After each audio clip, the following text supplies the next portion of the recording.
ఇదండి మ్యాటర్కి స్వాగతం అండి. నేనండి మీ సీతని. సీతతో ఏది అంత ఈజీ కాదండి బాబోయ్. ఇక మ్యాటర్లోకి వెళ్ళిపోదామా?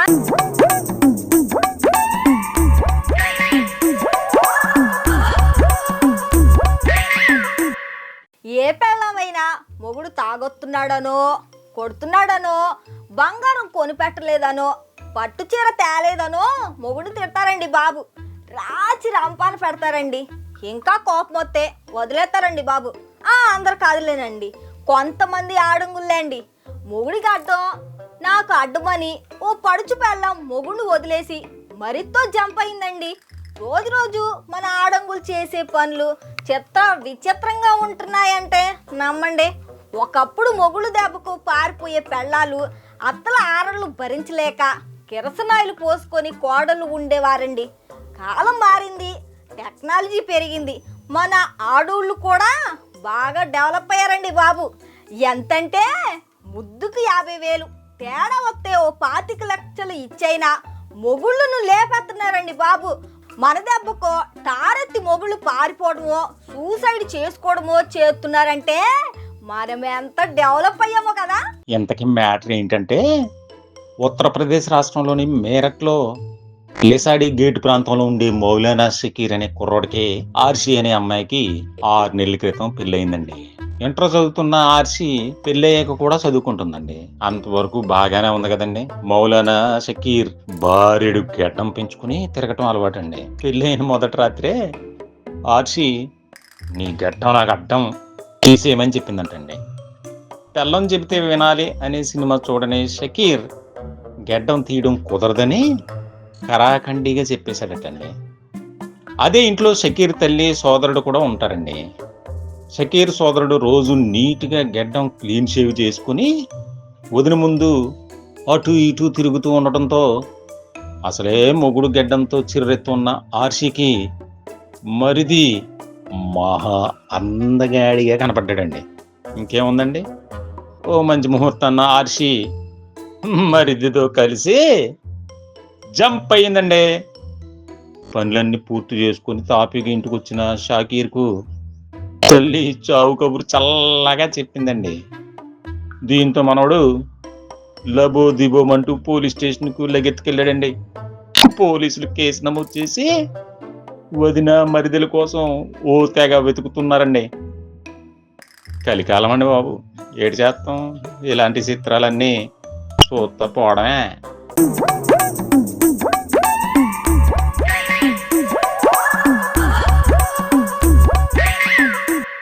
మాతృదేవో భవ, పితృదేవో భవ, ఆచార్య దేవో భవ అన్నారు కదండి మన పెద్దలు. ఈ కాల పిల్లలు వాటిని తొంగలో తొక్కి ఆ తొక్కలో నీతులు వాడితో బాకేటి పని అని అంతా మా ఇష్టం, ఎడాపెడా ఏమి చేసినా అడిగేది ఎవడరా మా ఇష్టం అంటూ పాడుకుంటూ ఏది చెయ్యాలనిపిస్తే అది చేసేస్తున్నారండి బాబు. ఎంత మోడర్న్ అయితే మాత్రం ఊసెంత వెనక ముందు చూసుకోవాలి కదండి. అందులోనూ మనకు చదువులు చెప్పి మంచి చెడులు నేర్పి పంతులమ్మపై దాడి చేయటం, అది కూడా చెప్పుతో. ఏదో సెల్ ఫోన్ కోసం అండి. అసలు ఆ గొంటను కాదండి, గొంటను అలా పెంచిన అమ్మ బాబుల్ని అనాలి. ముందు వాళ్ళు తోలు తెస్తే ఆ గొంట దారిలోకి వస్తుంది. ఈ వయసులోనే పబ్లిక్ గా గురువునిపై దాడి చేస్తే ఇంకా ముందు ఆ పిల్ల ఎన్ని ఘోరాలు చేసిద్దో ఏమో. వామో, ఈ కాలపు ఆడపిల్లలను చూస్తుంటేనే వణుకొచ్చేస్తున్నారండి బాబు.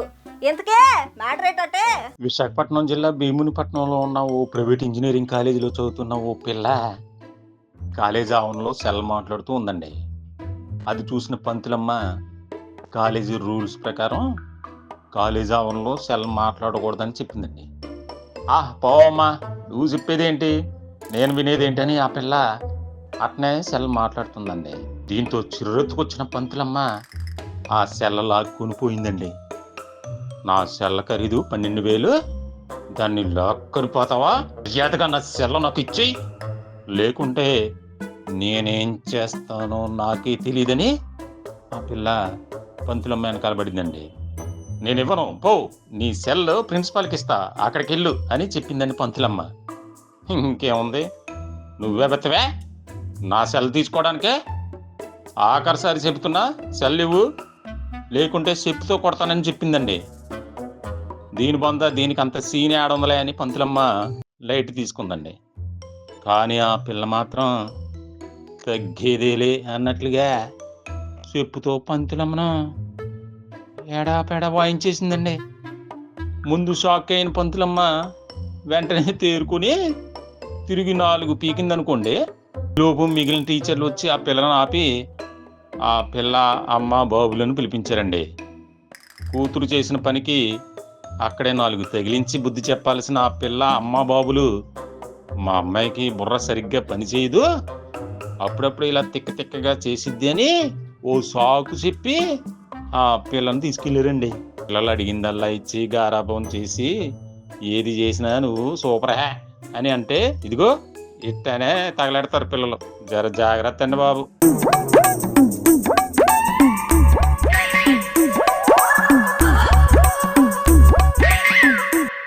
మందు బాబులం మేము, మందు బాబులం, మందు తాగితే మాకు మేమే మహారాజులం అని తాగుబోతులు పాడుకోవడం తెలుసు కదండి. తాగినోడు ఏదైనా చేస్తాడు, ఏదైనా చెబుతాడు. మొన్నటికి మొన్న చిత్తూరులో ఒకడు ఫుల్గా మందు కొట్టి కరెంట్ తీగల్ని ఉయ్యాల్లాగా చేసుకొని పడుకున్నాడండి. ఆ టైంలో కరెంట్ లేకపోవడంతో ఆ తాగుబోతు బ్రతికిపోయాడు, కానీ లేకుంటే పుడుక్కున పోయేవాడండి బాబు. కర్ణాటకలో ఇంకో తాగుబోతూ పేకల దాకా మందు కొట్టి ఇంటికెళ్తూ ఉంటే పాము కరిచిందండి. నేనేంటి, నా స్టామినా ఏంటి, నన్నే కరుస్తావా అని ఆ పామును పట్టుకొని నోటితో మొక్కలు మొక్కలు కొరికేశారండి బాబు ఆ తాగుబోతు. ఎట్టా చెప్పుకుంటూ పోతే 1 2 తాగుబోతులు మహాభారతాన్ని మించిపోతారండి బాబు. ఎంతకి మ్యాటర్ ఏంటంటే 4 స్నేహితుల మధ్య సరదాగా పోటీ మొదలైందండి. యువకుడు ప్రాణాలు తీసింది. కర్ణాటక రాష్ట్రానికి చెందిన 21 ఏళ్ల కార్తీక్ అనే యువకుడు ఫ్రెండ్స్తో కలిసి 10,000 రూపాయలకు పందెం వేశారండి. ఇంతకే పందెం ఏంటనుకున్నారు? 5 ఫుల్ బాటిల్ మందు ఏమీ కలుపుకోకుండా డైరెక్ట్గా తాగేయాలండి. తాగటంలో నన్ను మించినోడు ఈ భూమి మీద ఎవడున్నాడంటూ 5 సీసాల మద్యం తాగి కార్తీక్ ప్రాణాలు కోల్పోయాడండి. కర్ణాటక రాష్ట్రం కోలార్ జిల్లాకు చెందిన కార్తీక్ అనే యువకుడికి పోయిన ఏడాది లగ్గమైందండి. అతని భార్య ఈ మధ్య బిడ్డను కన్నదండి. అయితే కార్తీక్ అతని మరో 3 ఫ్రెండ్స్తో కలిసి పార్టీ చేసుకునేందుకు వెళ్ళారండి. ఇక 4 ఫ్రెండ్స్ పార్టీలో కూర్చుంటే మామూలుగా ఉంటుందా? ఒకరిపై ఒకరు జోకులు ఎత్తూ ఫుల్గా ఎంజాయ్ చేశారండి. అంతవరకు బాగానే ఉంది కదండి. కార్తీక్ అతని ఫ్రెండ్స్ వెంకటరెడ్డి, సుబ్రమణి మరో 3 కలిసి పార్టీ మధ్యలో ఓ పందెం పెట్టుకున్నారు. కార్తీక్ తాను 5 ఫుల్ బాటిల్స్ మద్యం తాగుతానని, దమ్ముంటే పందెం ఖాయమని సవాల్ చేశాడండి.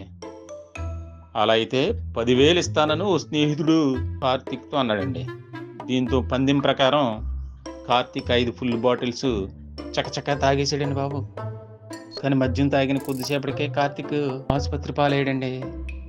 కోలార్ జిల్లాలోని ముల్బాల్గల్లోని ఆసుపత్రికి వైద్యులు అతనికి చికిత్స చేస్తుండగా కార్తీక్ మరణించాడు. కార్తీక్ కుటుంబ సభ్యులు పోలీసులు ఫిర్యాదు చేశారండి.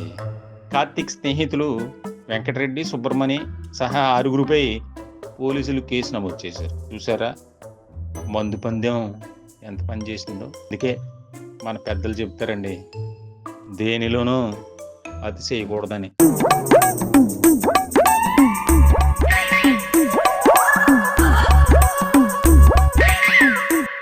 ఇదండి ఈ వారం, ఇదండి మ్యాటరు. మళ్ళీ వారం ఇదండి మ్యాటర్తో మళ్ళీ కలుద్దామే. Bye bye.